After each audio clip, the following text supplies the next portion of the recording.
County ma Homa Bay. Jopiny modak e alwora mar Dago magolo pi maliet kowuok e bwolo mong'ere kaka Abundu Hot Spring e kar chung'o bura ma Karachuonyo dwaro ni piny owacho kaunti Homa Bay oket arita e alwora mar Dagono magiwacho ni pige konyogi e thiedho tuoche mag pien del. Pi Dagono bende jopiny tiyogo e yore mopogore opogore e miechgi. Ka jafwambo marwa Ali Abich miyowa ler mar wachno. E gweng' ma Bundu e Kanam e kar chung'o bura ma Karachuonyo yudore dago mar pi maliet mowuok e bwolo ma bende ong'ere kaka Bundu Hot Spring, pi ma bende jopiny alwora ni okawo kaka yath ma gitiyogo e thiedho tuoche mamako pien del. Okinyi ka okinyi jopiny mol e dago ni kendo gituomo pigni ka gitiyogo e yore ma opogore. Kama duong' to giwacho ni pigni osebedo ka konyogi e tieko tuoche mamako pien del machalo tuo mar kalanga kod mar guonyo e kind tuoche mamoko mamako pien del. Pigni yom gimo sebedo ko konyogo ji masewinjo choche ka tenya nyaka koro aduong' kama osekonyo ji mang'eny mopogore kata koda. Ka ng'ato yamo mako, guonyo mako, tuo mar adundo mako, to thiedho, wayudo thiedho. Ng'at ma yamo mogo mako marach kaka ng'ato chuoi kata yath mondo bi luokri kuome ka, othiedho. Jolemo moko jabiro ka, waneno ka tuoche ka gidhi kuome kuch to thiedho.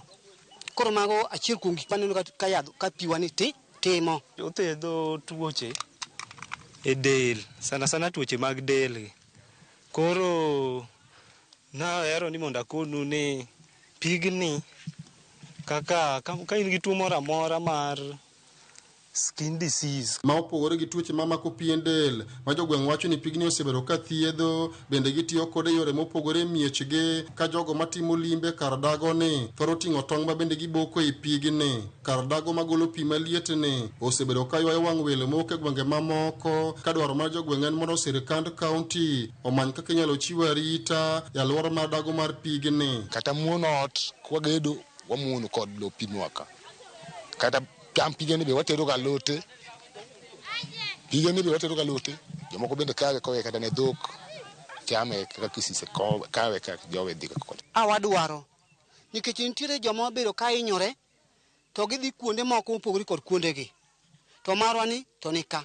Koro sirikal adwani ka Nyasaye oyie kuomgi kod jomo biro kagi to med wuoyo gi sirikal mondo kelwa dongruok mamiyo girwani mondo konywago. Bende welo mawuok e counties mamoko nyiso morgi e kinde ma gitimo limbe kar dago mar pigni kendo gituome ka gidhi kode gwenge ma giwuoke. Hasa watoto wetu wamekuja, wameangalia, wameitazama, wamechota maji na hasa wenyewe wa hii eneo ya Homa Hills ambao hii hot spring inapatikana wametuambia kwa hii maji ni dawa.